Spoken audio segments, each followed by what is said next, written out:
Bismillahirrahmanirrahim. Halo, Assalamualaikum warahmatullahi wabarakatuh. Kita masuk ke materi ke-6 tentang tanda list kontak WhatsApp untuk CRM. Jadi tanda list kontak ini fungsinya adalah untuk apa sih, Kang?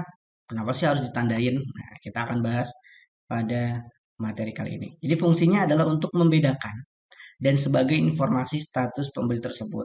Contoh, misalnya dia baru beli sekali nih, maka kita berikan kode yang memberikan tanda informasi bahwa dia baru beli sekali. Supaya apa? Supaya nanti tujuannya terjelas.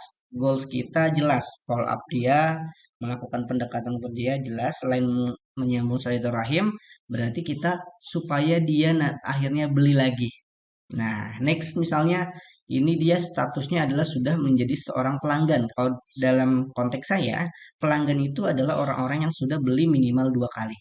Nah, kalau udah jadi pelanggan berarti goals kita ada dua. Bisa supaya dia beli lagi, repeat order lebih banyak, atau dia jadi tim penjualan. Berbeda lagi kalau dia udah jadi tim penjualan. Nah, saat ada kode dia sebagai tim penjualan, gimana sih caranya? Dia supaya menjadi tim penjualan yang unggul yang keren, berarti kan disupport ya.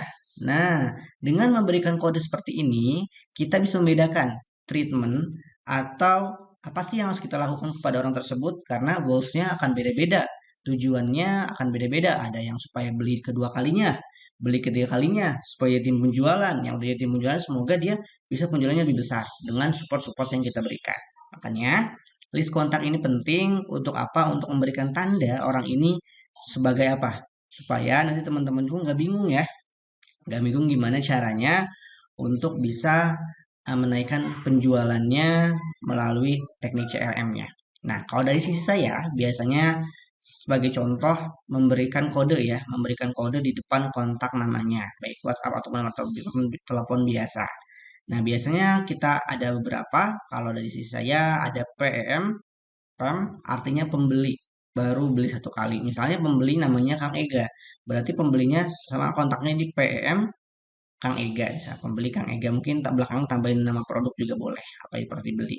Nah, next kalau dia udah beli lebih dari 1 kali, biasanya saya jadi PEL pembeli. Jadi pembeli atau pelanggan bisa saya bilang.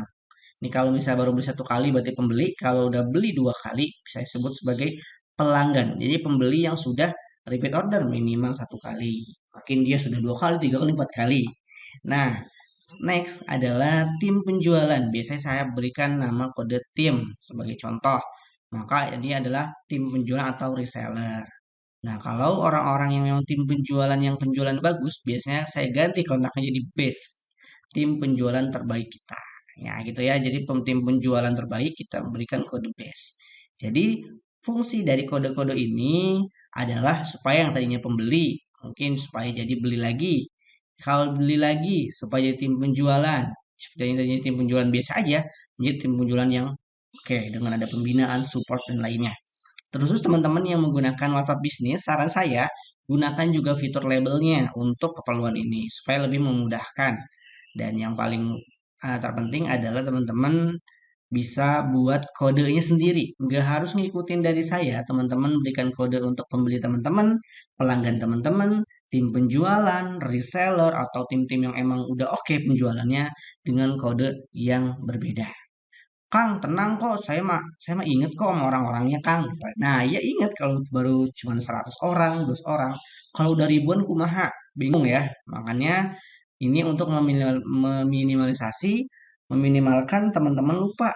Nah, supaya juga teman-teman akan fokus akan dibawa kemana arahnya, orang ini supaya beli apa, orang ini harus ngelakuin apa, ini treatmentnya dengan memberikan tanda. Kalau nggak ada tandanya nanti bingung mau diarahin kemana.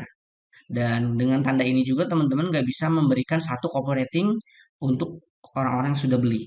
Jadi kalau pembeli baru 1 kali copy rating seperti apa, kalau pelanggan itu seperti apa, tim seperti apa, dan yang lainnya. Contoh, misal dia seorang pembeli, maka kita akan memberikan misalnya diskon atau kita berikan paketan khusus untuk dia supaya dia beli lagi. Nah, sudah jadi pelanggan, maka kita bisa tawarin, Kak, mau nggak sekalian jadi tim penjual? Kakak kan udah sering beli nih, udah merasakan manfaatnya juga. Gimana kalau jadi tim penjualan nanti akan dapat diskon sekian dengan pembelian sekian. Nah, untuk tim penjualan misalnya oh iya, kita ada program pembinaan untuk tim penjualan yang memang capai target 1 juta per bulan, misal, atau 3 juta per bulan.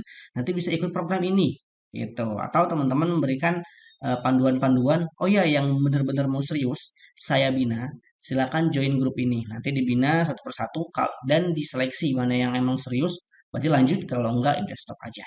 Nah, itu adalah salah satu cara-cara yang saya lakukan untuk memfilter dan menaikkan level seorang dari pembeli menjadi pelanggan, pelanggan menjadi tim penjualan menjadi penjualan, tim penjualan yang terbaik. Gitu. Nah, silakan praktekkan, semoga bermanfaat. Jika ada yang tanyakan, silakan tanyakan di grup atau bisa jawab juga ke saya. Terima kasih. Wassalamualaikum warahmatullahi wabarakatuh.